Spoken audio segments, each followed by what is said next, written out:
once again, I'm on your screen, so you know it's another episode of The Kickout. And on this one, I am going to do my 5 favorite promos of all time. Not greatest, because that's a whole nother show. I can't do best. I have to do my 5 favorites. So, without any further ado, let's do it.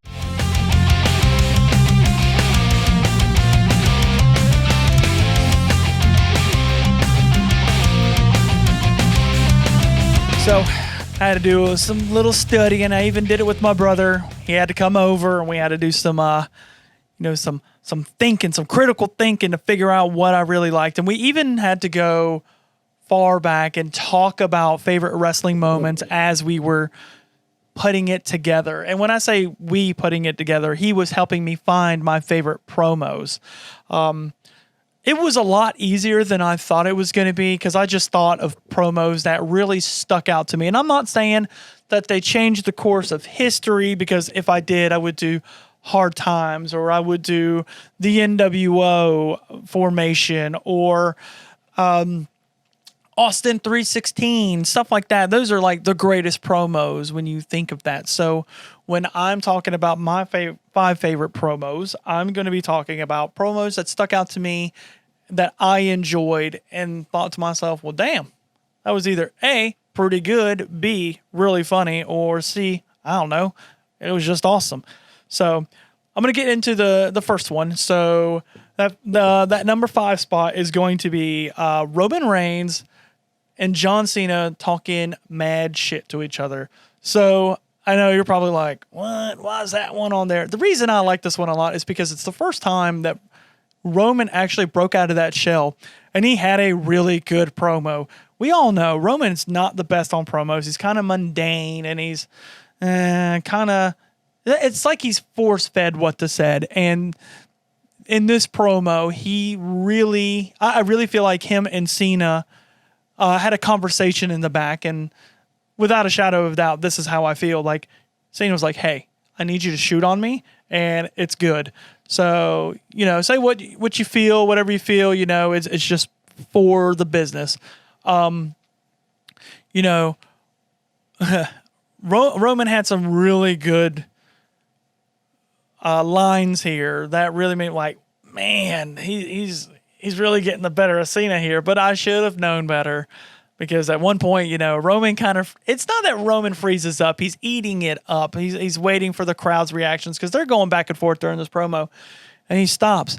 And then Cena even tells him, like, it's okay. When you get it, you're good. It's a promo. You'll get it. You have to do it so you can get good at it. And I'm like, damn. Also, at one part time, my favorite part of the entire promo, you have Cena tell Reigns, I do my job better part-time than you do it full-time. Man, that's a bitch smack, man. Like, that's a pretty good line. And I think that's one of Cena's best lines, except for when he was in his Thugonomics era, which that was just week after week, fantastic promos and like roasting people. That was super good. And I have to say, Cena's probably the best roaster that's ever been on a mic. I'll give him that. And people know how I feel about Super Cena. Yeah, whatever. But I do give him mad respect for his mic skills. Oh, they're bar none. Like, he's just the man when it comes to that. Go right into the total opposite direction of seriousness and roasting. And we're going to go to TNA Impact, when Jay Lethal had a woo-off with Ric Flair. Now, if you've never seen this, you're a liar, because there's a meme where they show Jay Lethal and Ric Flair wooing off against each other, and the caption is, when my dog sees another dog outside the window. It's a pretty great meme.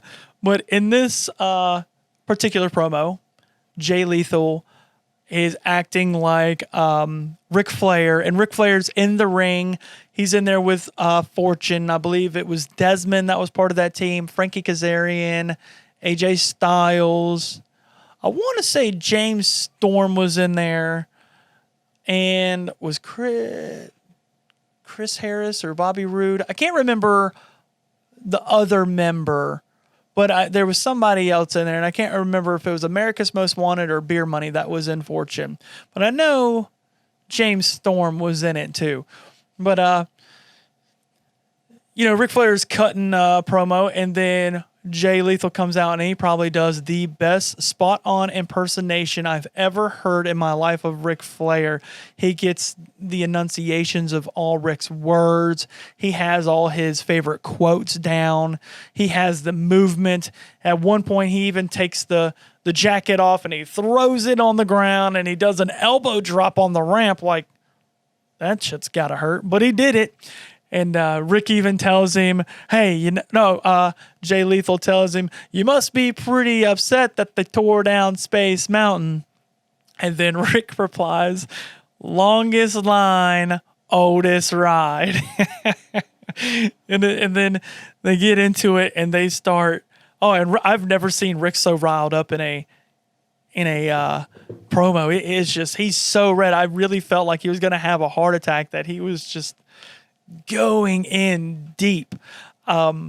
If you've never seen it, please give it a chance, because when they get into that woo off, it's so funny, even to the point that Mike Tenay can't keep his composure, and he even asks, like, what the hell are we watching?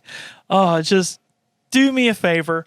If you're watching this, when you get done with this mini podcast, please go out of your way to watch the Woo Off. It is probably one of the best ones ever, and it's just so organic that just please just go watch it. Number three is more of a shock than it is of what it meant. It wasn't supposed to happen, but it did happen. Number three is Booker T telling Hogan that he's coming after him. So during this promo, Booker T and Stevie Ray are beefing with Lex Luger. I can't remember exactly what's going on. I think they're going against Sting and Luger for the tag team titles. And Booker T is riled up, man. He is ready to go. It's one of his best promos. He was hitting every word. It was flowing very nicely, very well. And I'm going to PG this for you, so you don't think I'm going to say it, because I'm not actually going to say it, because I'm not going to do that. So Booker T tells Hogan that he's going to come, or Booker T says, after we're done for Luger, we're coming for you, Hogan. But he doesn't say Hogan. He says, I'm coming for you, sucker. But obviously he uses the N-word. And when he says it, there's immediate regret that falls over him. He goes to put his hands up, and you see him shake his head. And Sherry Martel is like, you can see her like trying to keep her composure, and she's like, it's okay, just play it off, nobody cares. And Booker T immediately has that regret look. He's like, I can't believe I just said that on live television. Now remember, this was live when he did it. I really feel like Booker thought he was going to get in a lot of trouble with it. But from reports that I've read and stuff like that of the incident, Hogan had no problem with him with the promo when it dropped and stuff. So that's good that Hogan didn't really take it personally. If anything, Hogan probably enjoyed it more than anything, because what is he like? Ratings, and ratings draw money. So yeah, he probably thoroughly enjoyed that. Number two, this next one is, man, what the hell happened? Ric Flair, December 28th, 1998. This was during the Ric Flair Eric Bischoff feud. So during this feud, Eric Bischoff was kind of shitting on Rick, and saying he's washed up, he's old, he has nothing to prove or whatever. This is there was an actual thing behind the scenes with a lawsuit going on too with this whole thing. So if you really want to know the gist of what's going on, there's so much more behind the scenes stuff that happens with this, but there was a lawsuit involved too between Flair and Bischoff. And in this promo, Ric Flair is in the ring with Mean Gene, and during this promo, he starts taking off the coat, and he even tells Mean Gene, like, Mean Gene, what's on this coat? And he's like, it's Armani. And he takes it, and he throws it on the ground. He's like, you want it? You can have it. Because he's talking about Bischoff taking him to court and all that, and you can have it. And then he takes off his shirt, and he's like, what is it? Where's this from? And he takes it off, and he takes off the belt, and he says $3,000 belt. And he takes the belt and he throws it off, and then he takes the pants off, and he's like, you can have it. Or before he takes off the pants, he takes off his shoes. And when he takes off his shoes, he's like, these are $2,000. And he hurls his shoes in the crowd. Like, what the hell, dude? You're throwing $2,000 shoes into the crowd. Even at one point, he's taking $100 bills. He has $3,000 in his hand, and he starts ripping them in half. $100 bill after $100 bill after $100 bill. I don't actually know if it was real money, but it looked pretty real. But he's ripping it in half in the middle of the ring, and Bischoff is telling him, Rick is telling Bischoff, like, he can have it all. He hurls his shoes into the ground. He even knee drops his clothes at one point, elbow drops it. He proceeds to go over to a bag and gets a pair of handcuffs out. He handcuffs his hand, and he handcuffs himself to the rope. And he says, I'm not going anywhere till you come out here. I'm not going anywhere. He says, and when we come back from the commercial, I'll be naked. Like, what the hell was Flair on this night? I mean, the only thing I can think of is the premise of that promo was thought out, but man, did Rick really kill that promo? Like that promo stuck out when I was younger. At that point in time, I was about 11 years old, and witnessing that, I was like, what the shit is this? But the number one promo that I always think of every time when I think of a promo happened on SmackDown on an episode of, I believe it was called The Cutting Edge. I believe that's what the name of Edge's show, whenever he would do it. So it was Edge and Cena during their last rivalry, that very last fight that they had. Now, during this time, I hated John Cena, like, with a passion. And that probably is because of Edge. I was a huge Edge mark. Huge. Wasn't a big Cena fan whenever he became a face. I didn't feel the never give up, you can't see me kind of gimmick thing. The corny t-shirts and the corny hat, the corny slogan.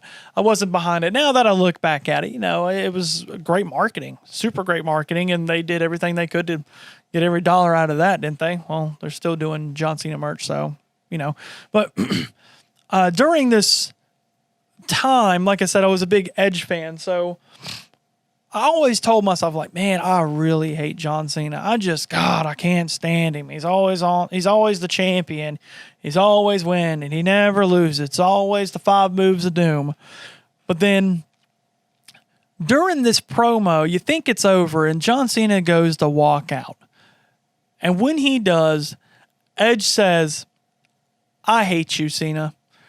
And Cena stops. He looks over, and the camera catches him going, I know. And then Edge says, no, I hate you. And hate is a strong word, but I hate you. And then he goes and he starts to say how much he hates his hat, his shirt, his wristbands, his shoes. He says he hates the C Nation, which I hated every John Cena fan at this time. And he says how much he cannot stand him, and he goes into how long the rivalry has been. It's taken years off of both of their careers, and that they need to stop this. And the reason I do enjoy this promo so much is because John actually sympathizes with Edge during this promo that Edge is correct. They need to stop fighting because they've been doing it for years and they shorten their careers through all the BS that they've gone through. And I really like when I see a heel and a face sympathize with each other when they have to end a rivalry, like when it comes to an end. And it doesn't happen often, but with this, they gave closure. And I thoroughly enjoyed that. And I thought the promo, like I said, it's not going to compare to Hard Times, NWO promo, Austin 316 kind of stuff. But the point was, for the first time in a very long time, you had a heel and a face sympathize with each other over ending a rivalry. And of course, for me, Edge telling Cena how much he hated him because I was on that same train. I could not stand the guy. But that is a rundown of my favorite promos that stood out to me. Now, once again, like I always ask, whenever you do this, please share it, react, comment, and then tell me how you feel about my rankings. And I want to see which ones that stand out to you. And I'm not talking about ones that change the course of wrestling. I want to know promos that stick out to you. Just stick out. Ones that you personally like. So whenever you do, let me know, tag me, and then I'll let you know what I think of your list ranking, however you want to do it. And I'll be waiting. But this was another episode of The Kick Out. I'll see you later.